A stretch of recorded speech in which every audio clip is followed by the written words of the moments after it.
been eyeing that tub of ice cream in your freezer all day. You managed to control the urge the entire day, but just before bed, you couldn't take it anymore and you finished that tub in less than a minute. So much for that diet you were on, right? Cravings suck, and they often stand in the way of reaching your weight loss goals. And that's why I developed a few simple tricks to help my clients stop their cravings for good so that they can achieve their weight loss goals more quickly and maintain them long term. In this video, I'll be revealing a step-by-step guide on how to eliminate your food cravings forever. The first step in conquering cravings is to identify their source. First, we'll start with physiological causes. This is where you create an imbalance in your body that causes cravings to occur. The number one cause is lack of sleep. Sleep deprivation significantly affects your hunger hormones. According to a study published in the journal Sleep, lack of sleep increases levels of ghrelin, which is the hormone that stimulates appetite, and it decreases the hormone leptin, which signals fullness. This imbalance leads to increased hunger and cravings, especially for high-calorie, sugary foods. Another study by the University of Chicago found that sleep-deprived individuals had a higher tendency to reach for snacks, particularly the ones that were high in carbohydrates. This is because sleep deprivation can impair decision-making abilities and increase impulsivity, making it harder to resist those cravings. Sleep is often the first thing we give up when we need more time in a day. But do not do this. When you do not get adequate sleep, it impacts every aspect of your health. It's important to get at least 7 hours of sleep each night to reduce your cravings. Improving your sleep quality can help as well by establishing a consistent sleep routine, creating a relaxing bedtime environment, and limiting screen time before you go to bed. Now, the second physiological factor is high stress. Stress triggers the release of cortisol, a hormone that increases appetite and cravings for high fat and sugary foods. Chronic stress can lead to emotional eating, where we consume food to help us cope with negative emotions. A study in the Journal of Molecular Biochemistry found that stress-induced cortisol can significantly influence food intake. The problem with our society today is that much of the time we don't realize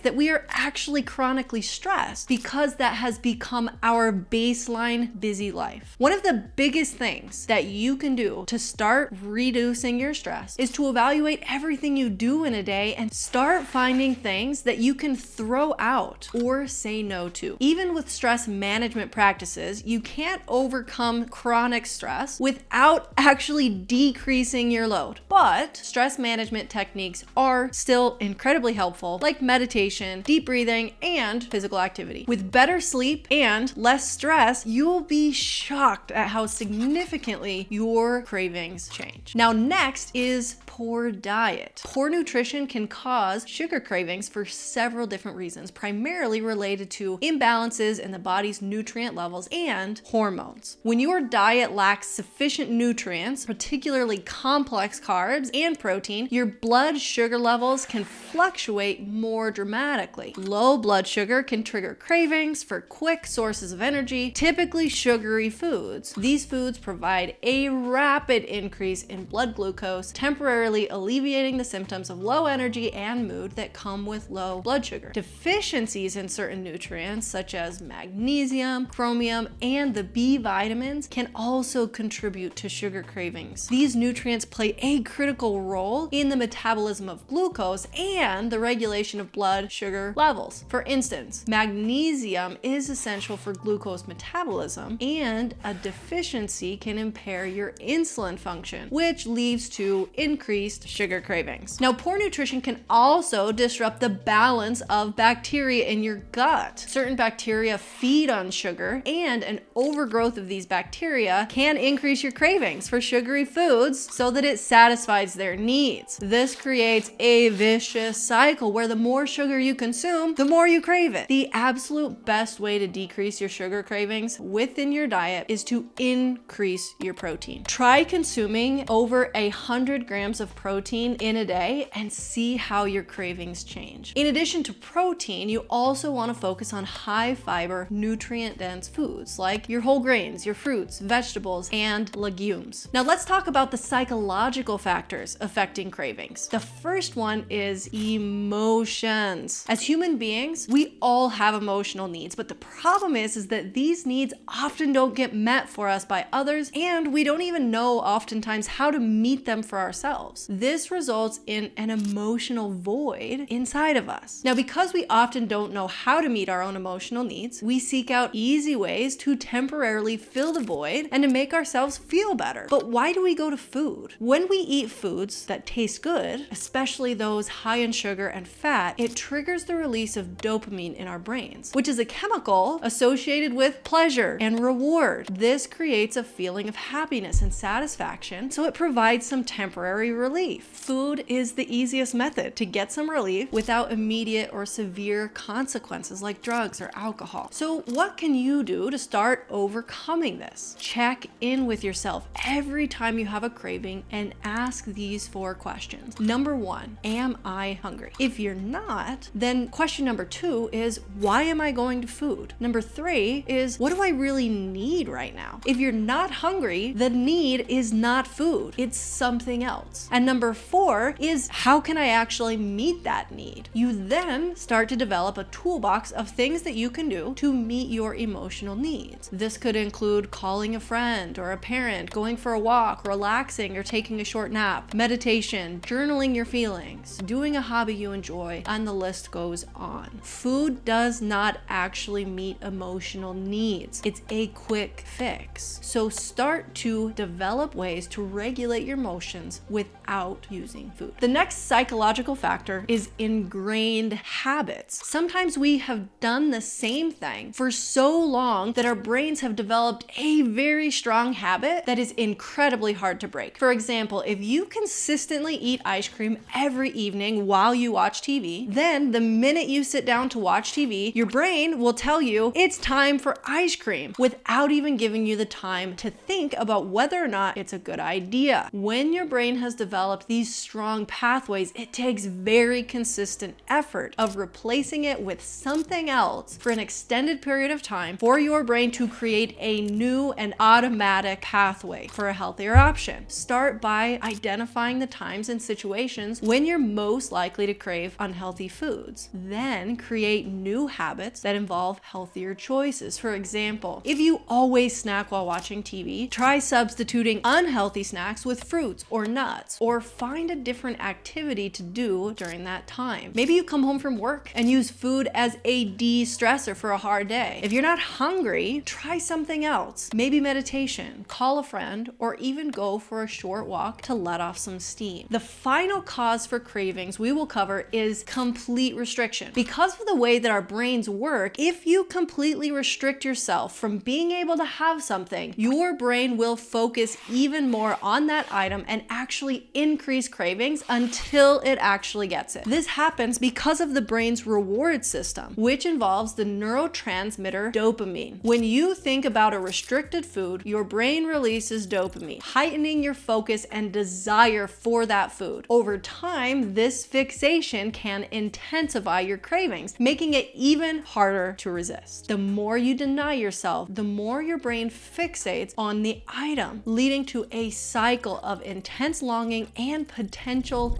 binging when you finally give in. Now, to counteract this, it's important to allow occasional treats rather than completely banning certain foods. Incorporating these foods in moderation can help decrease the fixation. It's also important to make gradual changes to your diet rather than drastic restrictions, and it allows your body and your mind to adapt slowly, reducing the intensity of cravings and making it easier to maintain. For example, you might try decreasing your ice cream to 3 nights a week instead of every night to start off, and then continue decreasing from there. Now, we've covered a lot in a short period of time. The first step to kicking your cravings is to start identifying the source of the cravings. You can do this this by keeping a journal. Write down when you had the cravings, what you were craving, and any circumstances around those moments. This will then help you to recognize patterns and your most common reasons for the cravings. Then you can start to focus on overcoming your specific triggers using the tips that we've covered. Using these strategies, we have been able to help hundreds of women kick their cravings for good. If you've been at this for a while and feel like you could use some additional help in the process, check out this video on how we help women achieve their absolute best health, or use the link below to book a complimentary call with one of our health experts. And